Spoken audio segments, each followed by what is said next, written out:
Meus irmãos, com a graça e a paz do Senhor Jesus. Vamos abrir a palavra de Deus no livro dos Atos dos Apóstolos, no capítulo 7, para ler os versículos 2 a 8. Trata-se do testemunho de Estevão antes de ser apedrejado, e Estevão fala aqui a respeito da história do povo de Israel e menciona Abraão. E espero que você tenha percebido. As leituras todas do culto falaram a respeito de Abraão, fosse no livro dos Salmos, fosse no Cântico de Maria. Nós vimos a respeito de Deus cumprindo suas promessas feitas a Abraão, Isaque e Jacó. E agora nós vamos ler a respeito dessas mesmas promessas lá em Atos dos Apóstolos, através do testemunho de Estevão, quando se defende das acusações injustas feitas contra ele. Atos 7, 2 a 8, façamos essa leitura de modo alternado. Estevão respondeu: varões, irmãos e pais, ouvi. O Deus da glória apareceu a Abraão, nosso pai, quando estava na Mesopotâmia, antes de habitar em Harã.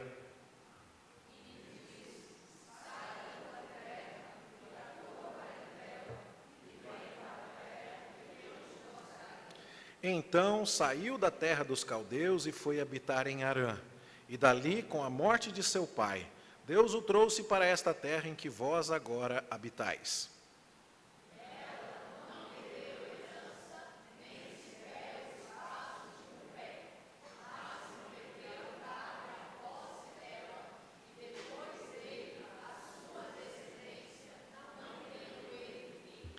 E falou Deus que a sua descendência seria peregrina em terra estrangeira, onde seriam escravizados e maltratados por 400 anos.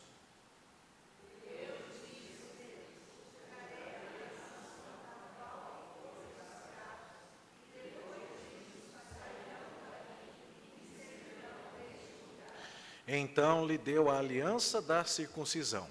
Assim nasceu Isaque, e Abraão o circuncidou ao 8º dia. De Isaque procedeu Jacó, e deste os 12 patriarcas. Que o Senhor nos abençoe no estudo da sua palavra nesta manhã. Meus irmãos, é uma tradição, creio que extremamente benéfica nas igrejas reformadas, a exposição da Escritura de modo sequencial. O que significa isso? Significa que o pastor, o conselho da igreja adotam um livro da Escritura que será exposto em toda a sua extensão. E domingo após domingo isso vai acontecer. Há algumas vantagens nisso. Talvez os nossos irmãos brasileiros tenham alguma dificuldade com isso. Vai ser necessário prestar um pouco mais de atenção. Vai ser necessário não perder o culto, porque se você perde o culto dessa semana, talvez você não entenda bem o sermão da semana que vem. Vai ser necessário que você se esforce para prestar atenção no contexto histórico, saber quando aquele livro foi escrito, para quem aquele livro foi escrito, por que motivo aquele livro foi escrito, em qual estrutura de organização do conteúdo esse livro foi redigido. E é importante saber essas coisas para que a gente possa se apropriar da mensagem da Bíblia de uma forma mais global, mais continuada. É claro que é possível nos aproximarmos da Escritura e pensarmos lições que se aplicam a realidades que estejamos vivendo no momento, e muitas vezes isso é o melhor que podemos fazer. Por outro lado, é muitíssimo importante que nós também nos aproximemos da Escritura, deixando Deus falar na sequência dos assuntos que Ele providenciou. É algo que já há séculos está na igreja reformada, e um dos exemplos mais gloriosos disso está na vida de João Calvino. João Calvino expunha as Escrituras de maneira sequencial, e ele foi perseguido em Genebra por causa das disputas que ainda existiam entre a igreja romana e a igreja da Reforma. E foi expulso da cidade de Genebra. E passou um tempo fora, e quando ele voltou, sabe o que ele pregou? Ele pregou o versículo seguinte ao que ele tinha deixado anos atrás. E ele não se permitiu que as circunstâncias fizessem com que ele se desvencilhasse da missão de explicar a Escritura. Há também outras vantagens nisso. Além de formar a igreja do ponto de vista de conhecimento da Escritura, além de deixar os assuntos sendo organizados na maneira como o próprio Deus propôs que eles fossem comunicados, isso também livra o pastor de parecer mandar recado a quem quer que seja. Imagine você que o pastor está pregando numa igreja repleta de assassinos e adúlteros, e ele começa a expor o livro do Êxodo, e quando ele vai chegando na exposição dos 10 mandamentos, você assassino e adúltero que se prepare, porque a tua vez vai chegar. E isso não é porque o pastor está mandando recado, e sim porque dentro da revelação de Deus, chegou a hora de seu pecado ser confrontado. E então nós temos feito isso aqui em nossa igreja. Nós já fizemos a exposição de todo o livro de Levítico no ano de 2021, que cremos que é um evangelho no Antigo Testamento. Tivemos a exposição sequencial de Mateus, tivemos a exposição sequencial em Atos, tivemos também em Malaquias, em alguns trechos, e estávamos em Gênesis no final do ano de 2022. Aconteceram muitas coisas em nossa igreja, algumas turbulências que nos levaram a parar a exposição de Gênesis e a refletir a respeito de outros assuntos e outras demandas que se faziam importantes. Mas agora, nós cremos que está na hora de retomar aqui este assunto. E eu fico feliz por isso, porque, de certa forma, o retorno da exposição de Gênesis é uma declaração oficial de que as nossas crises estão superadas. Louvado seja Deus por isso. Só que foi em novembro a última vez que a gente falou sobre Gênesis, e amanhã é maio. Então faz bastante tempo.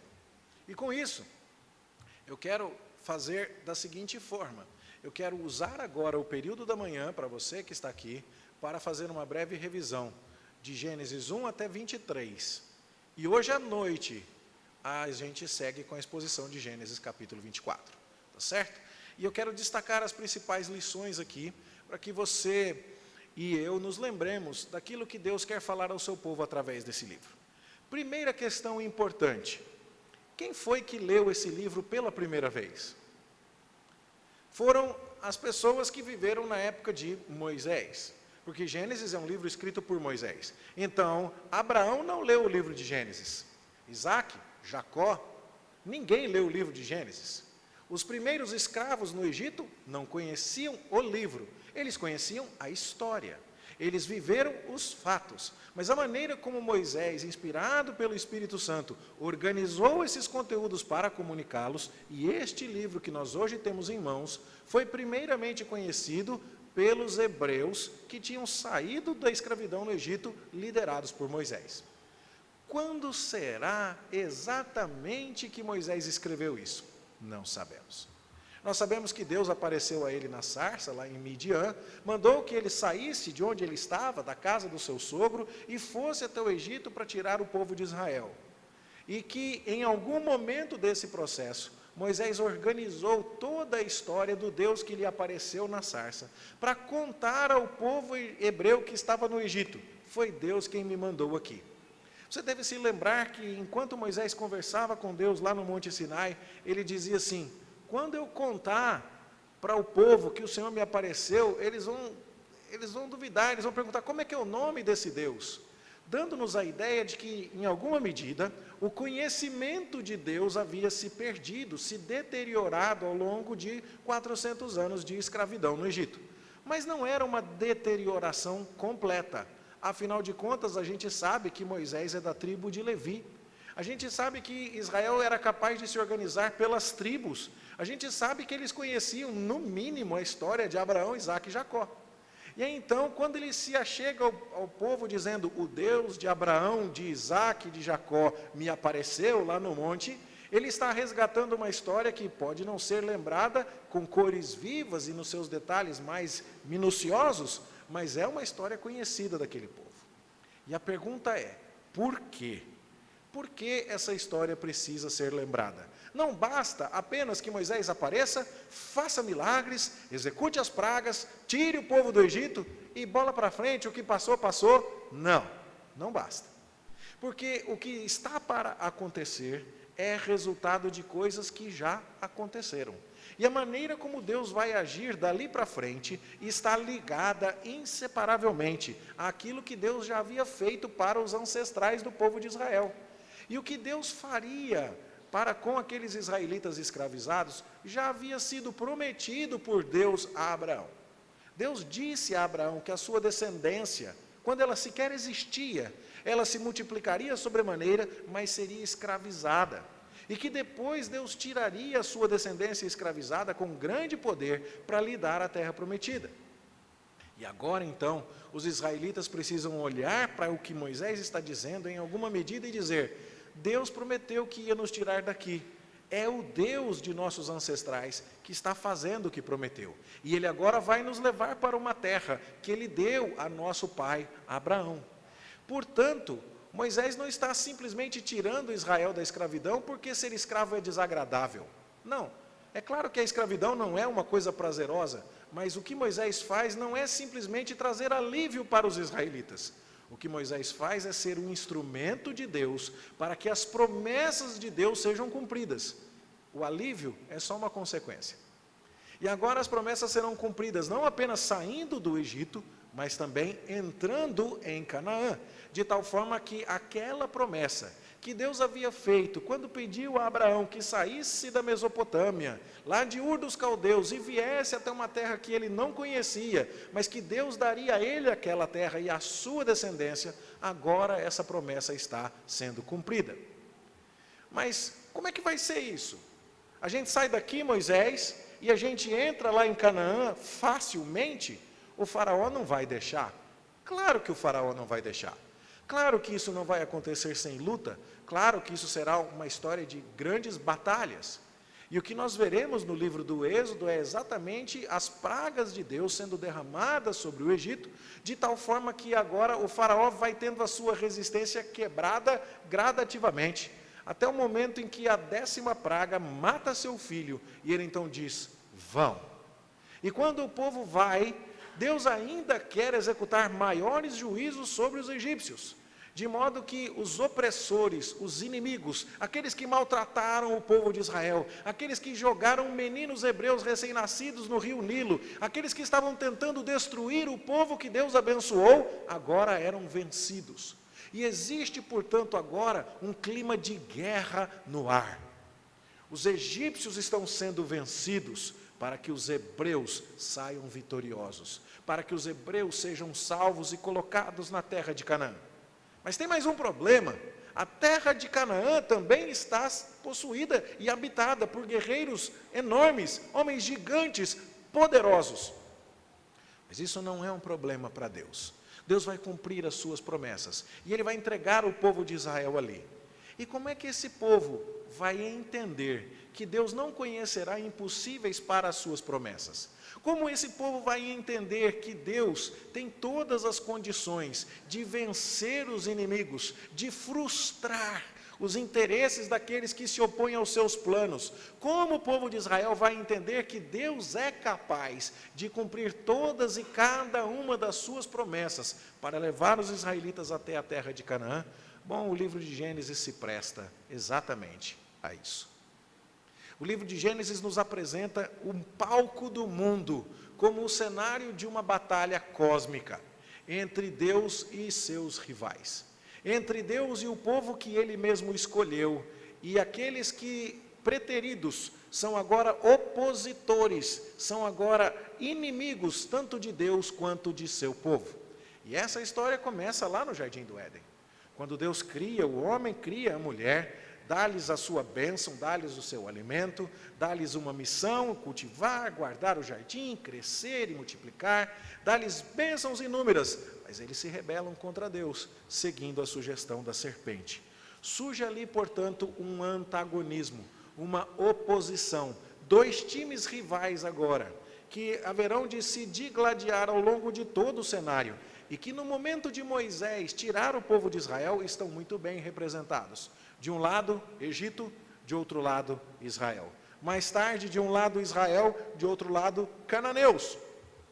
Pode ser que o lado de cá troque: uma hora é o Egito, outra hora é Canaã, uma hora é a Torre de Babel, uma hora são os homens maus nos dias de Noé, outra hora são os babilônicos com Nabucodonosor na sua Bíblia, outra hora são os assírios, outra hora são os romanos que perseguem os cristãos, outra hora são aqueles que atualmente torturam e matam cristãos em volta do mundo.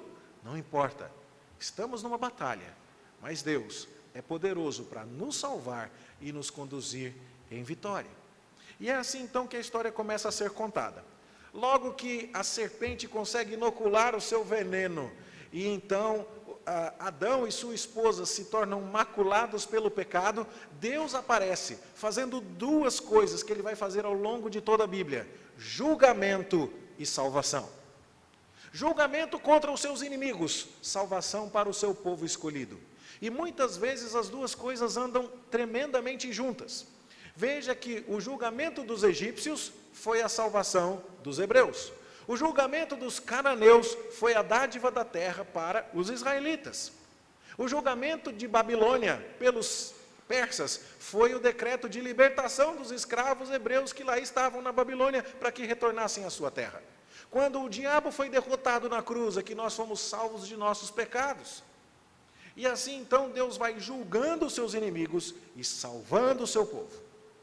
Lá na primeira promessa bíblica, que estabelece os personagens do grande enredo cósmico, Deus está dizendo que ele vai pisar a cabeça da serpente, a sua inimiga. Que o herói que fará isso descenderá da mulher. E que então isso vai selar definitivamente a salvação que Deus dá, uma vez que Deus não permitiu que o homem e a mulher se aliassem ao partido da serpente, mas colocou inimizade entre eles. Agora então, você já tem um cenário, é o planeta, é o mundo criado por Deus, é um mundo onde há dificuldades, porque o pecado foi introduzido, é um mundo onde pecadores habitam, descendentes de Adão e de sua esposa. É um mundo onde há agora dois times, aqueles que serão os descendentes da mulher, que viverão na expectativa de que um dos seus filhos vai pisar a cabeça da serpente, e por outro lado aqueles que descendem da serpente, e que estão na expectativa de guerrear, de ferir o povo escolhido de Deus e de tentar atrapalhar os decretos de Deus. Isso acontece logo de cara, porque dentro da própria família de Adão e Eva, sua esposa, você já vê que Caim mata Abel. É a primeira manifestação da serpente. Será que o mal haverá de triunfar? E o que nós vemos é que Deus não permite que isso aconteça. Ele julga Caim, ele deporta Caim, ele manda Caim ser errante sobre a terra. E, apesar disso, o faz com misericórdia, colocando uma marca para que ninguém vingue-se ainda mais de Caim. Deus ainda toma iniciativa e concede a Adão e Eva um outro filho, Sete, diante de quem agora nós vamos nos colocar, esperando que a semente da mulher, o descendente abençoado, venha. E então começa a surgir na minha Bíblia e na sua um negócio chamado genealogia, que a gente não lê normalmente com a mesma atenção. A gente não presta atenção nisso porque parece aquela parte da Bíblia chata. Fulano gerou Cicrano, que gerou Beltrano, que gerou Beltrano. E para que isso, meu Deus do céu? E a resposta é um registro que Deus está deixando para provar para mim e para você que Ele falou que vai nascer alguém que vai resolver o problema. E que essa pessoa que vai nascer descende de Adão e Eva. Preste atenção, você pode estar esquecendo disso. Deus está contando cada degrau da escadinha que Ele está fazendo, desde Adão até Jesus. Tanto é verdade que assim que você chega na última genealogia da Bíblia, em Jesus, lá no Evangelho de Mateus ou no Evangelho de Lucas, acabam as genealogias. Não tem mais nenhuma. Não tem genealogia em Romanos, não tem genealogia em Atos, não tem genealogia em Coríntios, não tem genealogia em Apocalipse. Por quê? Porque agora a promessa está cumprida. E agora então nós vamos prestar atenção nas duas linhagens.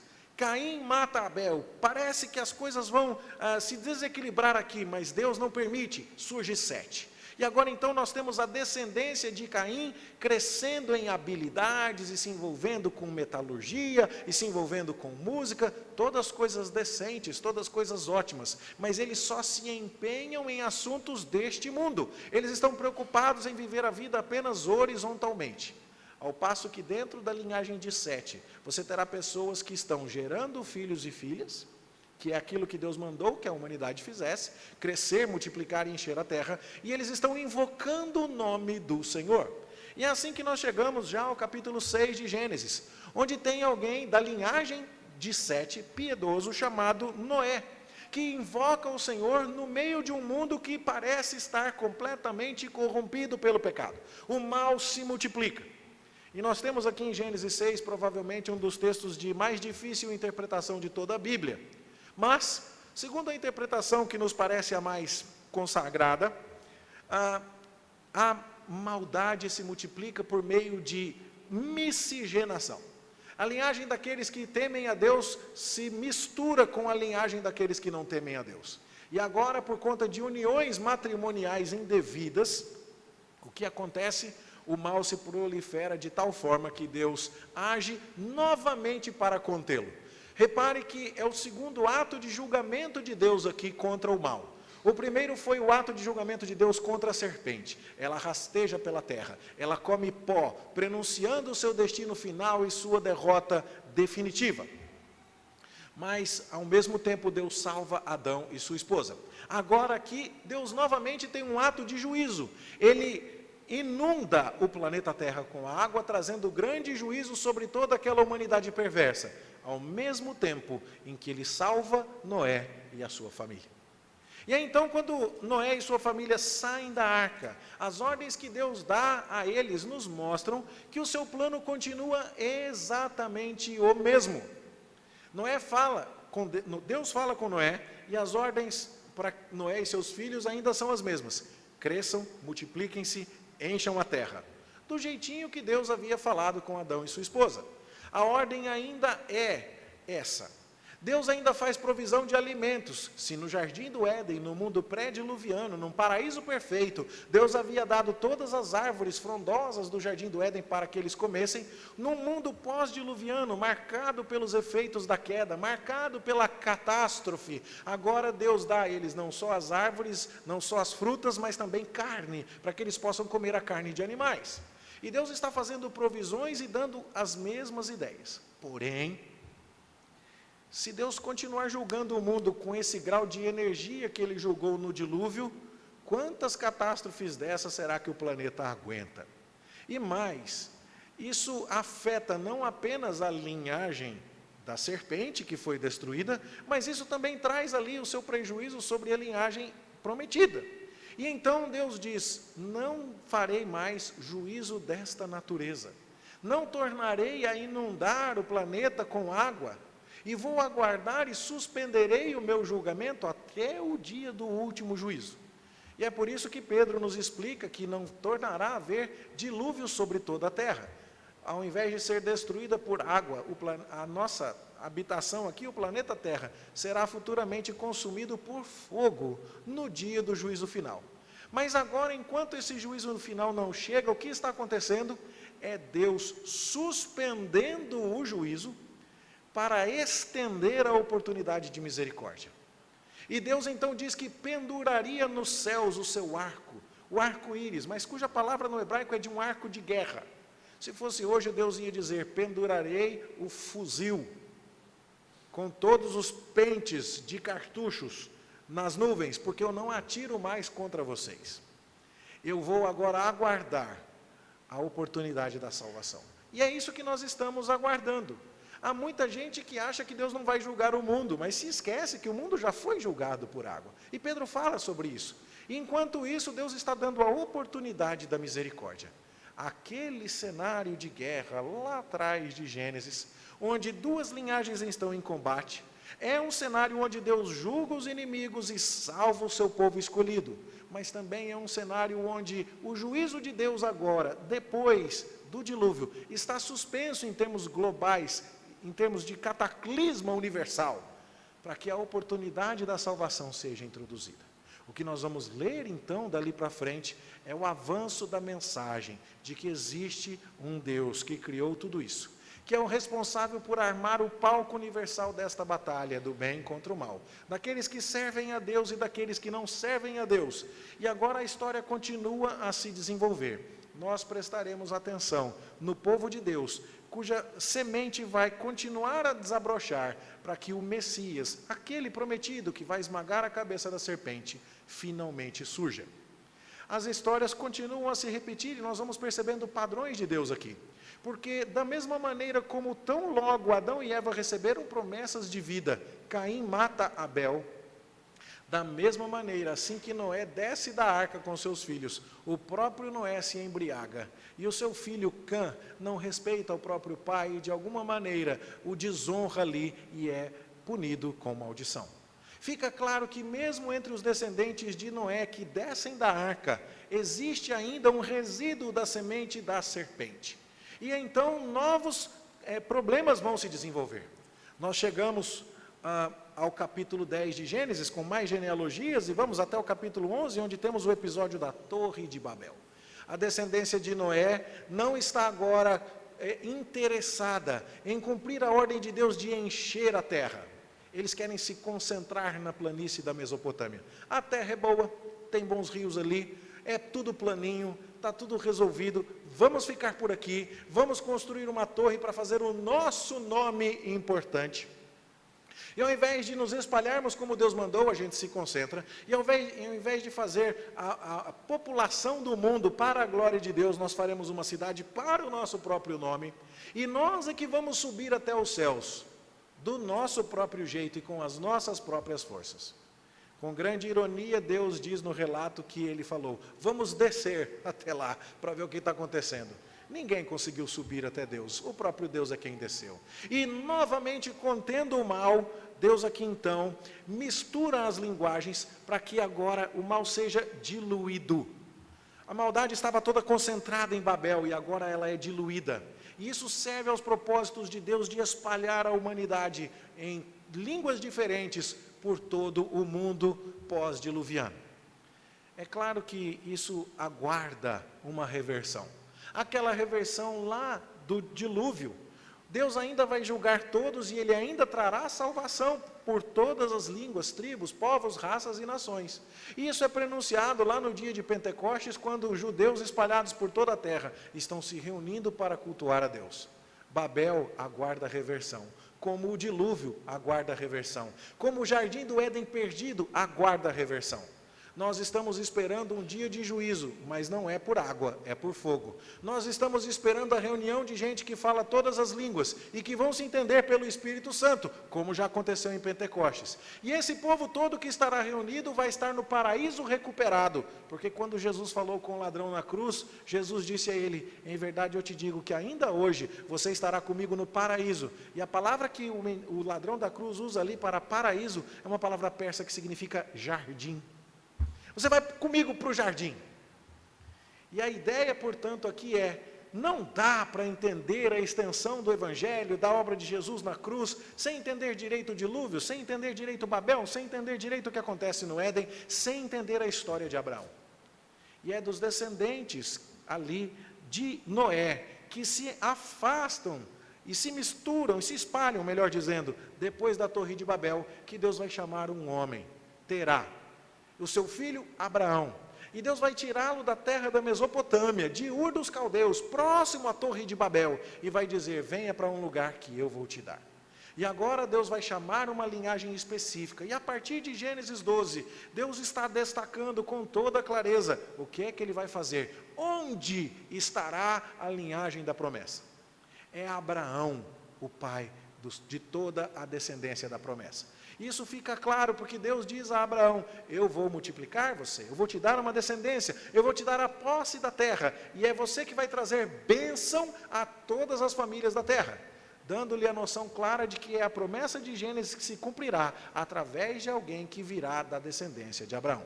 E agora então, a gente ajusta a lupa da Bíblia e para de olhar para todas as nações do mundo, como fizemos nos capítulos iniciais de Gênesis, e nós agora vamos olhar com mais detalhe, com um zoom muito maior e mais potente, a família específica de Abraão.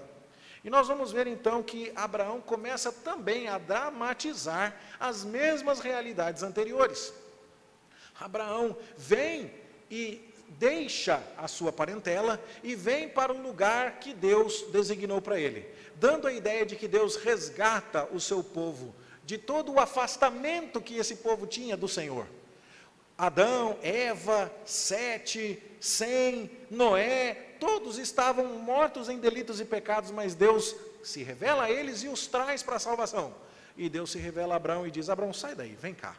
Vem para um lugar que eu vou te mostrar, que é um símbolo da terra de liberdade, que é um símbolo do paraíso recuperado, que é a terra que mana leite e mel, é o lugar de delícias na presença de Deus, é o Éden que foi perdido e que agora está sendo redesenhado para o povo da promessa.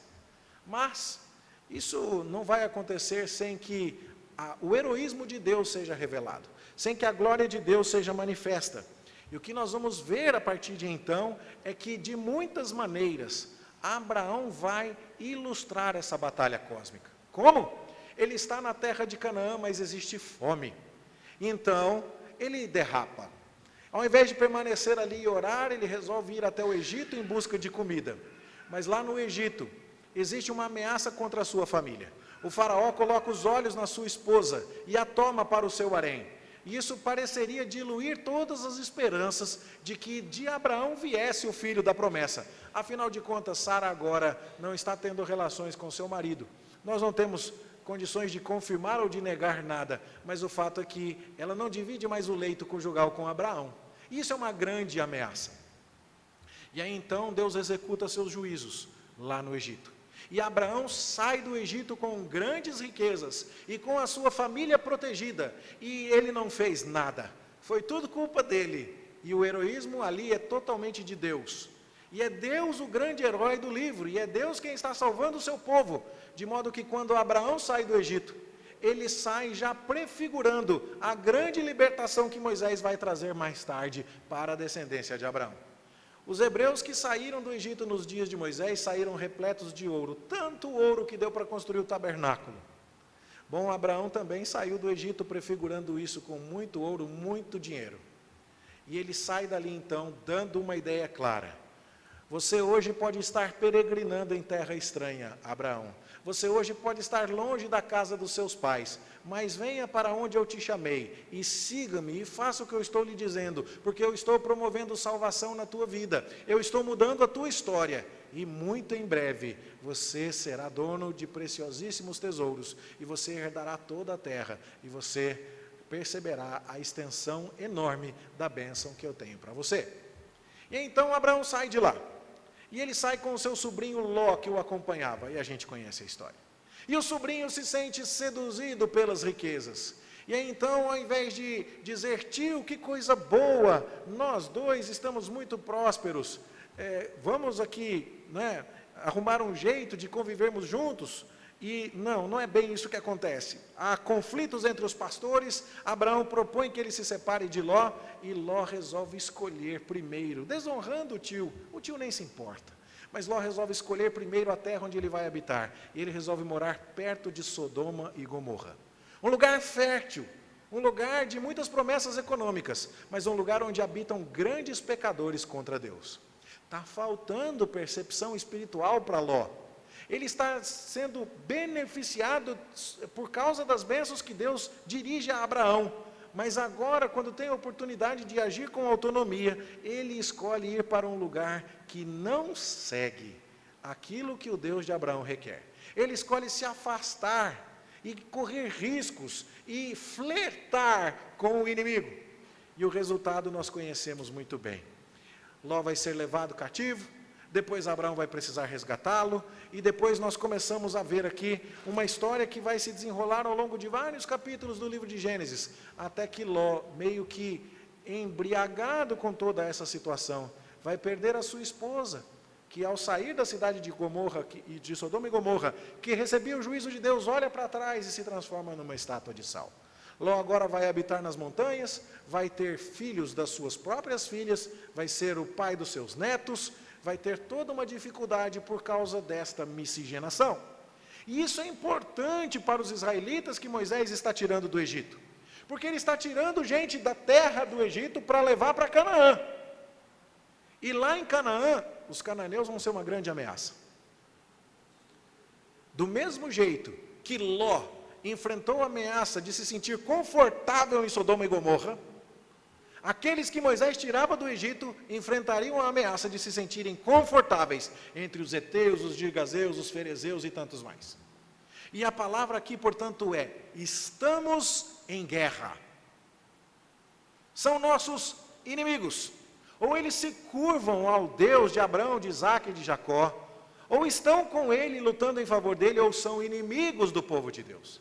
devem ser destruídos, e por isso, aquilo que não é visto com muitos bons olhos nos dias de hoje, o fato de que Deus manda entrar em Canaã e manda matar homens, mulheres, crianças, animais, e manda destruir todos, porque são inimigos do povo de Deus, são inimigos de Deus. Mas Ló não levou isso muito a sério, e colheu em si mesmo as consequências do seu erro.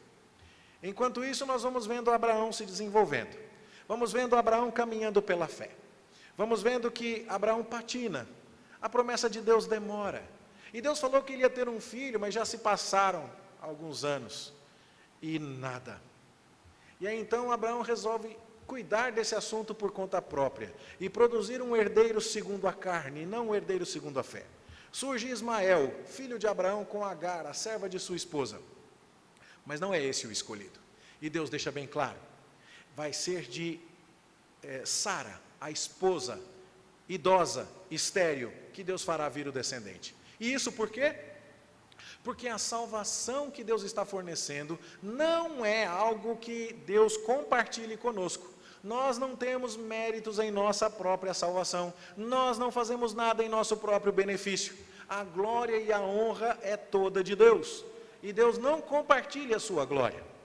Há atributos que Deus quer compartilhar, Ele compartilha conosco e nos permite que exibamos o seu amor, Ele nos permite que exibamos a sua justiça em alguma medida, a sua misericórdia, mas a glória é toda dEle.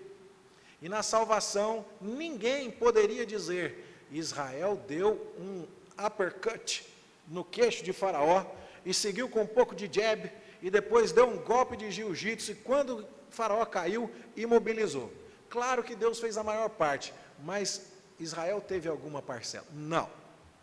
Tudo o que acontece é o Senhor quem está fazendo, Israel está apenas olhando, e incapaz de fazer algo por si mesmo. A glória pertence completamente ao Senhor.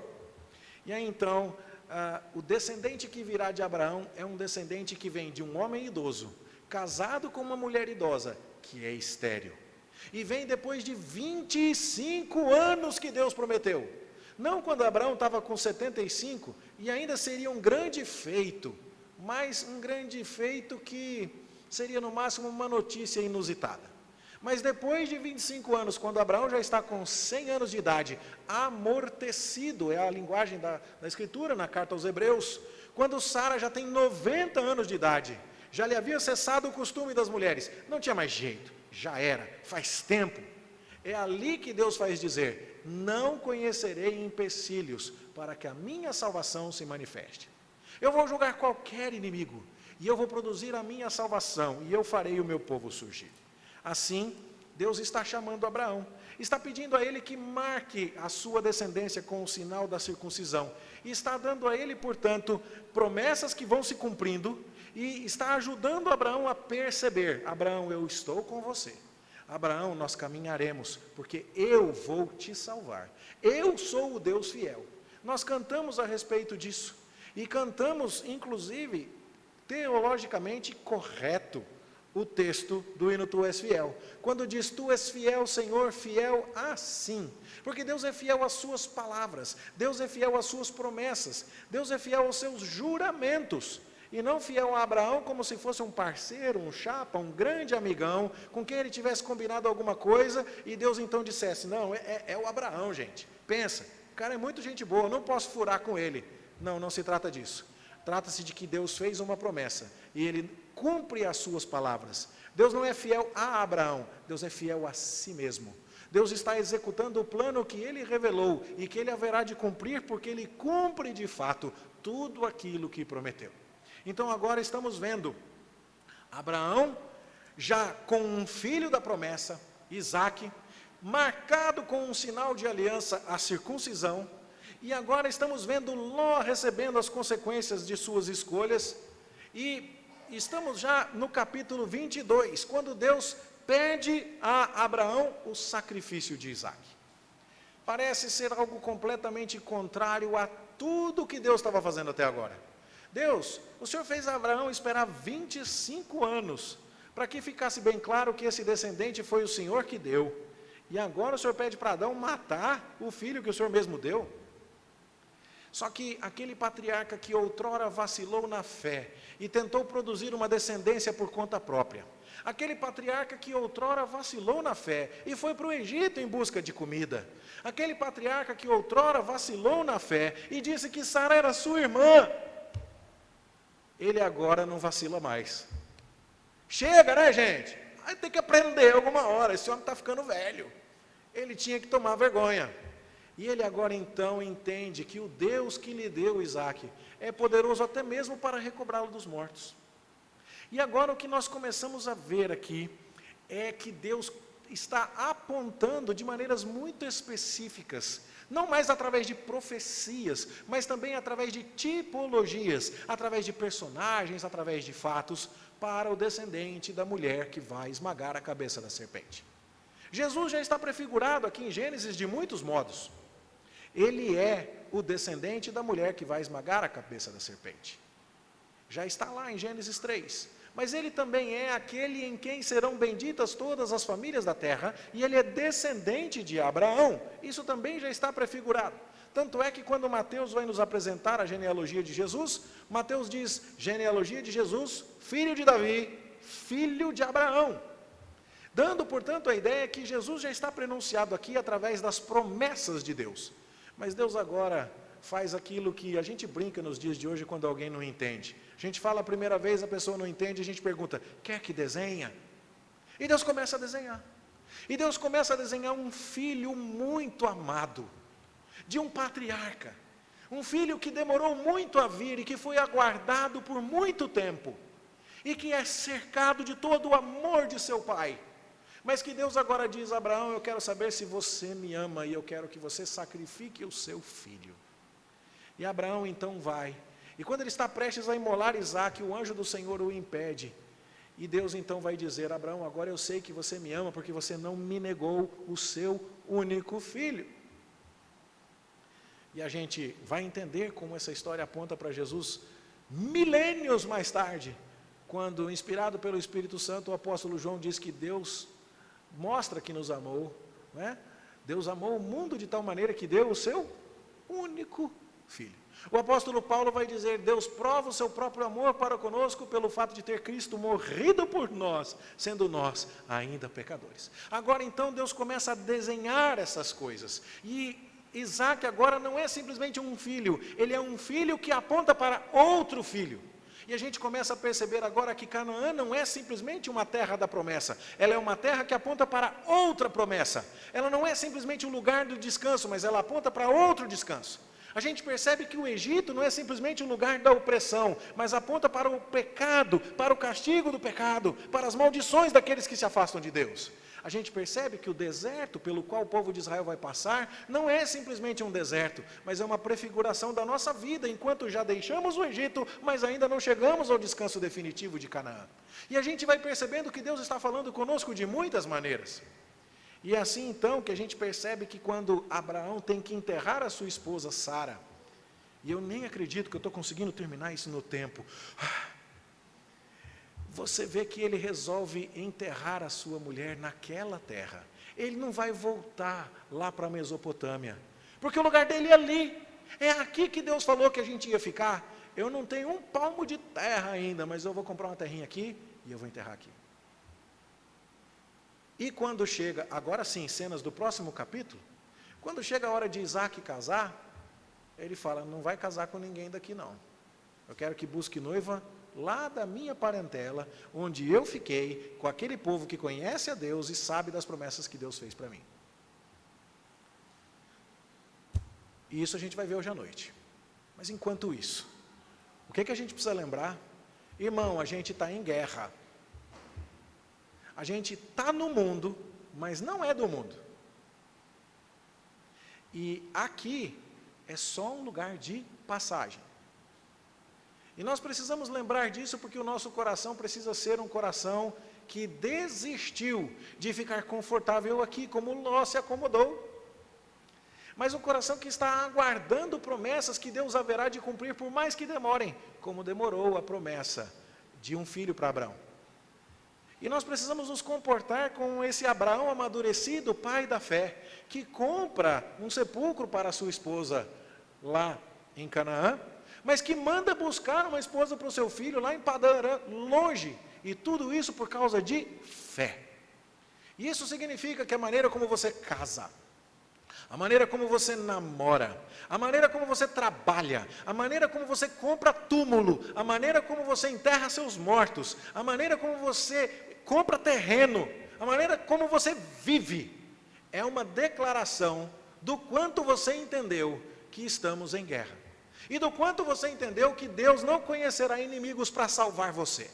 Que Deus não vai conhecer empecilhos para cumprir cada uma das suas promessas. E que faz parte da minha tarefa e da sua, nos alinharmos a esse plano maravilhoso de Deus, jogando pelo time certo, não pelo time errado. E quando nós entendemos estas coisas, meus irmãos, nós começamos a entender uma história maravilhosa, que começou aqui, com um jardim maravilhoso, vai terminar lá, no novo céu, na nova terra, na nova Jerusalém, num jardim maravilhoso. Num lugar que começou aqui com a árvore da vida, que é mencionada em Gênesis capítulo 2. A mesma árvore que está lá em Apocalipse nos seus últimos capítulos. Nós vimos que a morte entrou em cena aqui, mas ela terá sido completamente derrotada lá no final de toda a história. Nós vimos que o herói foi prometido, ele já veio e ele trará a vitória definitiva lá na frente. Nós então entendemos qual é o nosso lugar e qual é o nosso papel nessa grande história que percorre todas as páginas da Escritura. E assim, pode demorar, mas a gente se sente chamado a agir pela fé. Pode parecer que Deus está esquecido, mas Ele nunca se esqueceu de nenhuma das suas promessas. Basta ler as genealogias e você vai ver. Em algum momento eu e você nos entediamos com aquele monte de nome, mas era Deus dizendo, não esqueci de nada que eu te prometi, tudo será cumprido. Quando bate a fraqueza, quando bate a vontade de desanimar, quando estamos esquecidos de que Deus está conduzindo a nossa vida, é hora de ler essa história de novo e de dizer assim, eu preciso é desta fé. Eu vou fraquejar uma hora ou outra como Abraão fraquejou. Eu não consigo olhar para Abraão e dizer, ô Abraão, mas você, hein, vou te contar. Foram 11 anos, gente, esperando até ele sucumbir à sugestão de sua esposa. E depois ainda levou mais um tanto, só 25 anos mais tarde é que Isaac chegou. Mas Abraão aprendeu. Ele olhou para tudo aquilo e disse, eu começo a entender. E ele começa a demonstrar que de fato entendeu com toda clareza quando compra o sepulcro da sua esposa e quando manda buscar noiva para o seu filho, que é o que nós vamos ver hoje à noite. Será que a gente entendeu também? Ou será que vai precisar acontecer com a gente? Será que lendo a história de Abraão, de Isaac, de Jacó, a gente já pode dizer, e este é o objetivo de Moisés, a gente pode dizer, entendi. Os hebreus que leram este livro pela primeira vez tinham que entender uma coisa. Parece que Deus não vai conseguir tirar a gente aqui do Egito não, é poderoso demais. Mas espera aí, olha o que Deus já fez com o Egito antes. Olha o que Deus já fez com Sodoma e Gomorra. Olha o que Deus fez nos dias de Noé. Olha o que Deus fez com a serpente. O Egito não é nada. Mas será que Deus vai nos dar Canaã? Olha o que Deus já deu para Abraão. Ele já deu o filho, ele já deu a promessa, ele já deu a terra.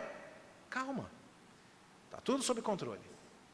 Quando eu e você estivermos desanimados, quando nós estivermos em dúvida, a gente precisa voltar para a história. E é curioso porque Deus não contou isso para a gente através de um livro de teologia sistemática, onde ele dissesse assim, teontologia reformada, estudo do ser de Deus e de seus atributos, atributo número 1, sua divindade, atributo número 2, sua eternidade, atributo número 3, sua onisciência, atributo número 4, sua onipotência, e Deus trouxe isso para nós, Deus teria trazido isso para nós na forma de tópicos frios e totalmente teóricos. Não, Deus contou para a gente uma história, e Deus falou, você está na minha história, o seu papel está aqui, o meu filho está ali, eu estou aqui agindo, e você é parte disso. Quando a gente entende isso, meus irmãos, a gente vibra. A Bíblia deixa de ser uma sequência de histórias desconexas e passa a ser a história de Deus, na qual eu também estou incluído e na qual você também está incluído. É uma história com um enredo maravilhoso. Vai desde o jardim perdido até o jardim recuperado. Há um herói que percorre todas essas páginas e o nome dele é Cristo Jesus. E enquanto isso, pessoas que estão caminhando com Deus, uma hora escorregam, outra hora entendem e vão aprendendo a crescer em fé, sabendo que Deus as segura, que Deus as conduz, e que em Cristo Jesus elas são mais do que vencedoras. Eu espero com isso, meus irmãos, ter reaquecido o seu coração, que hoje de noite, bora lá, Gênesis capítulo 24, e eu não vou, todas as páginas da Bíblia são maravilhosas, mas até agora, de todas, a que eu mais gostei foi Gênesis 24. Pensa num texto fofinho, gente. Toda a Bíblia é linda e maravilhosa, mas pensa num texto que eu li e falei assim, Deus, que riqueza, que riqueza. E eu estou feliz de poder compartilhar com você nessa noite Gênesis 24. E eu aguardo você até lá. Enquanto isso, a gente para agora e pergunta, Deus, será que eu estou entendendo tudo? Será que eu estou caminhando com fé? E a gente ora com as palavras do hino 153. Com tua mão segura bem a minha, porque eu tão frágil sou, ó Salvador, que eu não me atrevo a dar jamais um passo, sem teu amparo, Cristo, meu Senhor. Nós vamos responder a palavra que lemos e ouvimos nesta manhã, com a letra do hino 153, que cantaremos todos em pé ao som dos instrumentos.